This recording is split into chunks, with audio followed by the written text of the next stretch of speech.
Hello friends, সবাইকে স্বাগত জানাই আমার নতুন পর্বে। আমি ভাস্বতী এবং গুড মর্নিং। এখন বাজে সকাল 5:30। তো ভাবছি একটু কোথাও ভালো লাগছে না, অ্যাকচুয়ালি আমার কিছুই ভালো লাগছে না, তাই ভাবছি একটু কোথাও ভালো লাগার জন্য কোথাও একটু ঘুরে আসি, দেখি কোথায় গেলে একটু ভালো লাগবে। তো আমি এখন বেরিয়ে পড়বো, তোমাদেরকেও নিয়ে যাব, সঙ্গে থেকো।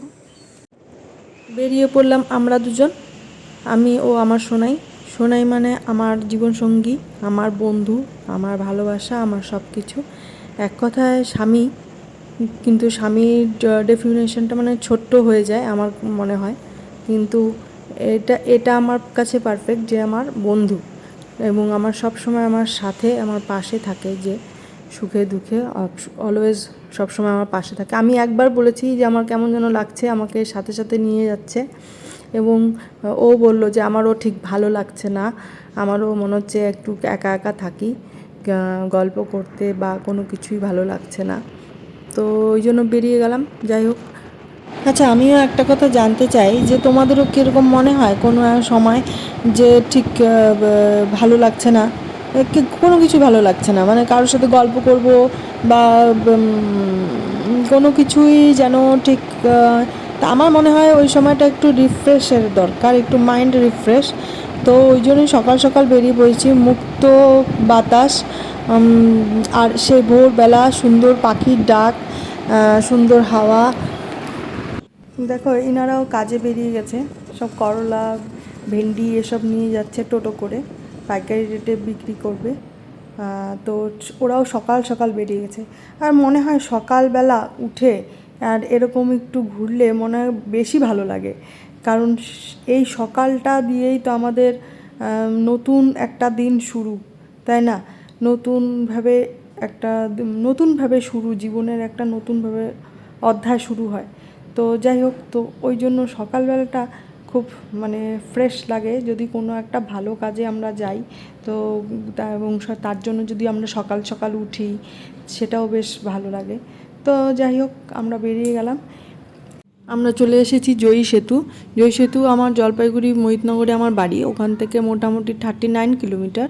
তো এই জয়ী সেতুটা মোটামুটি হচ্ছে 3 কিলোমিটার লম্বা। এটি তিস্তা ব্রিজের উপর। এই সেতুটি এখন পশ্চিমবঙ্গের মধ্যে দীর্ঘতম সেতু। এই সেতুটি হলদিবাড়ি ও মেখলিগঞ্জ শহরের মধ্যে একটা যোগসূত্র তৈরি করে রেখেছে, যেটা কুচবিহার ডিস্ট্রিক্টের মধ্যে পড়ে, ওয়েস্ট বেঙ্গল, অবশ্যই ওয়েস্ট বেঙ্গল। বৃষ্টি হয়েছে 1 ফেব্রুয়ারি 2021, 2021 এর উদ্বোধন হয়েছে। তবে এর কাজ শুরু হয়েছিল, মানে ভিত্তি স্থাপন হয়েছিল 2015-তে। আমাদের মুখ্যমন্ত্রী মমতা ব্যানার্জি উনি এসেছিলেন ভিত্তি স্থাপন করতে। এটি ফারাক্কা ব্রিজের থেকে প্রায়, এই সেতুটি 500 মিটার বেশি দীর্ঘ। এই সেতুটি হওয়ার ফলে হলদিবাড়ি আর মেখলিগঞ্জের দূরত্বটা অনেকটা, মানে যোগাযোগ ব্যবস্থাটা খুব সহজ হয়ে গেছে, যাতায়াত ব্যবস্থাটা। তো আর এটা বলা চলে যে এটা যে মোটামুটি 70 কিলোমিটার ডিস্টেন্স ছিল, সেটা কমে 15 কিলোমিটার হয়ে গেছে। মানে বুঝতেই পারছেন কতটা কমে গেছে এই সেতুটা হওয়ার ফলে। যোগাযোগ ব্যবস্থাটা খুবই ভালো হয়েছে, মানে যাতায়াতের ব্যবস্থা, যার ফলে এখান থেকে ব্যবসা বাণিজ্য করতেও সুবিধা। এই সেতুটি রক্ষণাবেক্ষণের দায়িত্ব হচ্ছে পিডাব্লিউডি উপর, অর্থাৎ রাজ্যের যে পাবলিক ওয়ার্ক ডিপার্টমেন্টের উপর। তো যাই হোক, চলুন।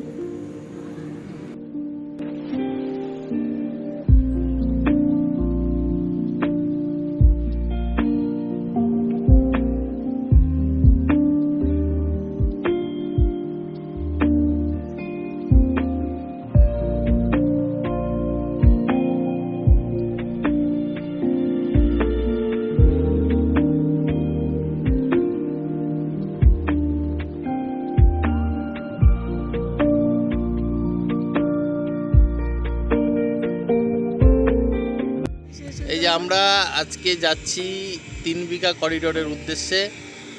তো অনেকটা পথ আসলাম, আসার পর সবাই চেনই, এটা হচ্ছে জয়ী সেতু। এই এদিকেও দেখা যাচ্ছে না শেষ মাথা, এদিকেও দেখা যাচ্ছে না শেষ মাথা।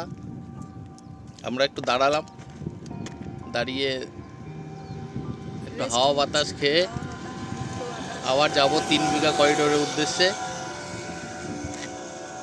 যাক, টাটা বাই বাই। ও আগেই টাটা বাইরে দিয়ে দিচ্ছে। যাই হোক, এই যে আমরা এসে পৌঁছেছি 3 বিঘা করিডোরের উপরে। এই রাস্তাটা হচ্ছে বাংলাদেশের রাস্তা, আর সোজাসুজি এই যে আমাদের ভারতের রাস্তা। এদিক দিয়ে আমাদের এই যে বাস আসতেছে, এটি হচ্ছে ভারতের রাস্তা। সোজাসুজি মানে এইখান দিয়ে হচ্ছে আমাদের পারমিশন নিতে হয়। এই হচ্ছে বাংলাদেশের বর্ডারের গেট, এখানে পারমিশন নিতে হয়। বিএসএফরা এখানে সিকিউরিটি গার্ডে রয়েছে, সেই ভাইদের থেকে পারমিশন নিয়ে ওইখানে পর্যন্ত যেতে দেয়, কিন্তু গেটের ওপারে যাওয়া নিষেধ। তো এই অবধি আমরা এসেছি। তো এখানে একটু ঘুরে দেখলাম, একটু সময় কাটালাম, বেশ ভালোই লাগলো। বাংলাদেশের টোটো, বাংলাদেশের সীমানায় এসেছি। গেটের ওই পারে হচ্ছে বাংলাদেশ, আমাদের এই পারে হচ্ছে ভারত।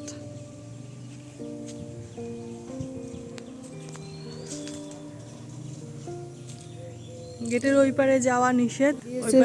ফের ভাইরাই আমাদেরকে বলে দিয়েছে যে ওপারে যাওয়া যাবে না, এই পারে আপনারা থাকুন, আপনারা এখান থেকেই উপভোগ করুন, দেখুন, ঘুরুন। তো ওই আর কি। তা আমরা এখান থেকেই দেখলাম ও পাশেও বাংলাদেশের ফ্ল্যাগ ছিল, কিন্তু একটু ভিতর দিকে ছিল, তাই আমরা ফটো তুলতে পারিনি। আর আমাদের ইন্ডিয়ার ফ্ল্যাগটা সামনে ছিল, সেই জন্য তুলতে পারলাম। তো ও পাশে ওই হচ্ছে বিজিবি চেকপোস্ট, আর এ পাশে পাটগ্রাম লেখা ছিল। পাটগ্রামটা হচ্ছে 9 কিলোমিটার ডিস্টেন্স। আর ওইদিকে আমাদের আর্মি ভাই, বাংলাদেশের আর্মি ভাই দাঁড়িয়ে আছে। বাংলাদেশের ফ্ল্যাগটা তো দেখাতে পারলাম না, ওখানটাই ছিল। যাই হোক, তো এই ঘুরলাম, একটু দেখলাম।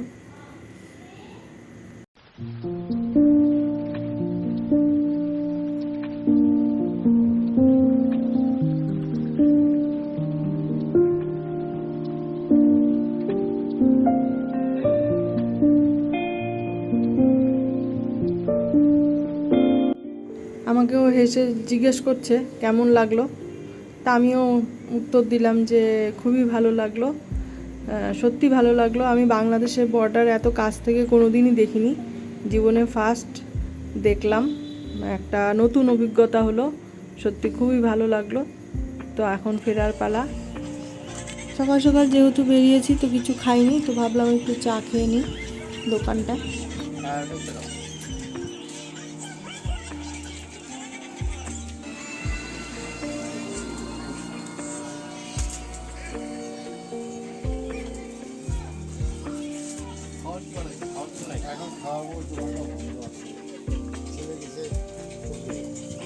সকালবেলা তো এক গামলা ঘুগনি তো বানায় রাখতে পারো। নাও। না আর নিব না, তুমি তো খাবা না।